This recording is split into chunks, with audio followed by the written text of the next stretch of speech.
አዲስ አበባና አዳማ ነው የተቀበለው።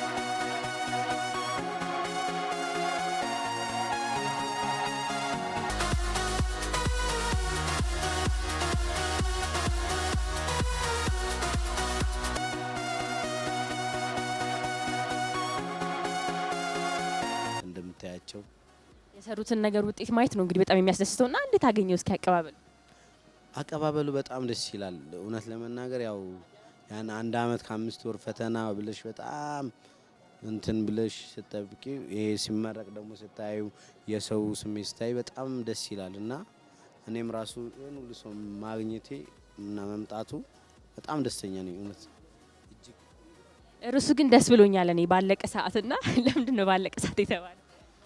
ባለቀ ሰዓት ማለት ምን ሆነሽ እንደ እውነት ለመናገር ላይፋችንም እንደ ርዕሱ ነው። እንደ ርዕሱ ስልሽ ያው ፊልሙ መንገድ ጉዟችሁ ባጭሩ እስኪ ምን ይመስላል? ቆይታችን ጥሩ እንደዚህ ነው ማለት አልችልም። ከፊልሙ በኋላ እናወራለን። እሱን ግን ምን አስተላልፈናል ብላችሁ ታስቡ? ቆንጆ ኮሜዲ ፊልም የፍቅር ብለን የተገናኘ ነው። ስራው ላይ ግን ትልቅ አደጋም ደርሶ ነበረ። ከዛ አደጋ ተርፎ ለዚህ ቀን መብቃቱ በራሱ እግዚአብሔር ይመስገን የሚያሰኝ ነው።